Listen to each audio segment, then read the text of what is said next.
জাতীয় ঐক্য একটা ধরেন এটা খুবই শুনতে সুন্দর শব্দ, কিন্তু এটা আসলে ইম্পসিবল। মানে বাংলাদেশের মতো এরকম একটা বিভাজিত জায়গায় জাতীয় ঐক্য হয়, কিন্তু বেসিক জায়গায় তো রাজনৈতিক দলগুলোকে আমরা বলছি জায়গায় ঐক্য হইছে, এটা এই গণ অভ্যুত্থানে আমরা দেখছি, এটা আমরা ধরে রাখতে পারিনি।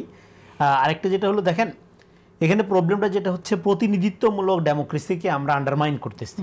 ধরেন আমি ধরে নিলাম 97% লোক জুলাই সনদের ব্যাপারে অ্যাক্টিভ, মানে অ্যাগ্রিড, আমি ধরে নিলাম, ধরে নিয়ে আমি বাস্তবায়ন করে ফেললাম। এই যে যেটা শান্ত বলল যে এখানে তো যে রাজনৈতিক দলগুলো আছে তারাই তো সমগ্র জনগোষ্ঠীর সমস্ত মানুষের প্রতিনিধিত্ব করে না।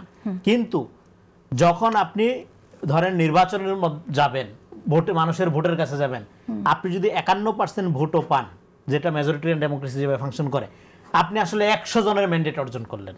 কিন্তু আপনি যখন ধরে নেবেন 97 জনের, সেটা ডেমোক্রেটিক হবে না। এই জন্যই ডেমোক্রেসি অলওয়েজ জনগণের কাছে যেতে হয়, পরীক্ষিত হইতে হয়। পরীক্ষিত হয়ে আপনি যদি 51%ও পান, তাহলে আপনি 100% এখতিয়ার লাভ করেন। আর আপনি যদি ধরে নিয়ে 97% আপনার সাথে থাকে, আপনি যদি করেন, সেটা অবৈধ হবে, আনডেমোক্রেটিক হবে। যেটা আজিজ ভাই অন্যভাবে বলে, যেটা ভবিষ্যতে চ্যালেঞ্জ হবে। এটা এইভাবে ডেমোক্রেসি ফাংশন করে। পার্লামেন্টারি ডেমোক্রেসির এই কতগুলো সুবিধা অসুবিধা আছে, এগুলো নিয়ে ডেমোক্রেসি। জাতীয় মানে জাতীয় ঐক্যের জন্য সবচেয়ে বটম লাইন যেটা দরকার একদম, সেটা হলো জাতীয় স্বার্থের রাজনীতি করা। এখন আপনি সারাদিন দলীয় স্বার্থের রাজনীতি করবেন, ইভেন রাজনীতিও না, রাজনীতি বাদ দিয়ে সারাক্ষণ পলিটিক্স করবেন, হ্যাঁ, আর জাতীয় ঐক্য বলবেন, এটা তো হয় না। এটা মানে জাতির সাথে প্রতারণা। আমি মনে করি গণ অভ্যুত্থানটা কেন সংগঠিত হয়েছে, রাজনৈতিক দলগুলোর যেটা রিয়েলাইজ করা দরকার, আপনারা 15-16 বছর যাবত আন্দোলন করছেন, মাইর খাইছেন, অকথ্য অত্যাচারের মধ্য দিয়ে আপনারা গেছেন, তারপরেও গণ অভ্যুত্থান সংগঠনের জন্য যে একটা আপাত নন পলিটিক্যাল ব্যানারের দরকার হইল, মানে আসলে রাজনৈতিক দলগুলোর সাথে মানুষের একটা অনাস্থার সম্পর্ক তৈরি হয়েছিল, এবং 5 তারিখের পরে সেই অনাস্থা কাটায় একটা আস্থার সম্পর্ক তৈরি করার একটা সুবর্ণ সুযোগ আপনারা পাইছেন। কিন্তু আপনারা যেটা শুরু করছেন সেটা হলো ছলে বলে কৌশলে ক্ষমতা দখলের পলিটিক্স করতেছেন রাজনীতি বাদ দিয়ে। আপনারা তো জাতীয় স্বার্থের রাজনীতি করবেন। জাতীয় ঐক্যের কথা যে বলছেন, জাতীয় ঐক্যের ভিত্তি কি হবে? জাতীয় স্বার্থ। কিন্তু জাতীয় স্বার্থ কি এই সরকার দেখছে? এই সরকার যদি দেখে, আপনার কৃষি প্রধান বাংলাদেশ, কৃষকের জন্য একটা সংস্কার কমিশন কোথায়?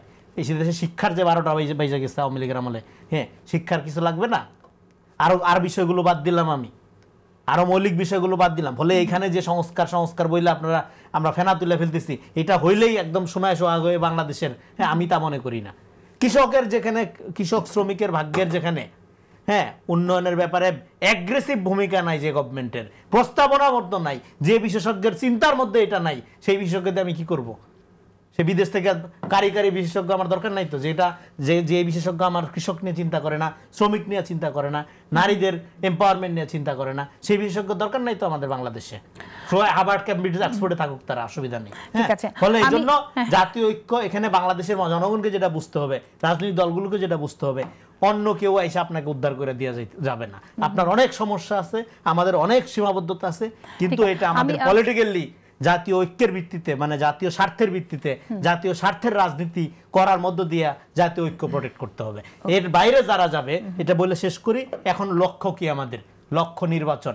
এই বাকি যা লাভ করতেছি আমরা, এগুলো সব উপলক্ষ। এগুলো এই নির্বাচনটা ঠিকমতো হবে কিনা সেই বিষয়টা কথা বলবো। নির্বাচনটা ঠিকমতো করতে পারলে এই সরকারের প্রতি জাতি হিসাবে বাংলাদেশের মানুষ কৃতজ্ঞ থাকবে। কারণ হইলো এই যে আজিজ ভাই যেটা বললো, অলরেডি একটা ভয়ের পরিবেশ তৈরি করে ফেলছে। এই জন্য মানুষ বলা হচ্ছে কি, ধরেন এই যে আওয়ামী লীগ ভয়ঙ্কর রূপে ফেরত আসার যে চেষ্টা করতেছে, হ্যাঁ, এখনো পর্যন্ত তাদের বিচারের ব্যাপারে যে শুনতেছি আমরা 17 তারিখে একটা রায় হবে, কিন্তু এটা ধরেন টু লেট। হ্যাঁ, বিচারের ব্যাপারে আরো অ্যাগ্রেসিভ হওয়া দরকার ছিল সবগুলো দলেরই। এবং আওয়ামী লীগ তো মানুষ হবে না কোনোদিনও, যে মানুষ না আওয়ামী লীগ বলে না, হ্যাঁ। এই জন্য একজন বলছিল যে আপনার আওয়ামী লীগ যদি একটা ধর্মের নাম হয়, সন্ত্রাস হইল তার ইবাদত, হ্যাঁ, ওইটা করেই যাবে।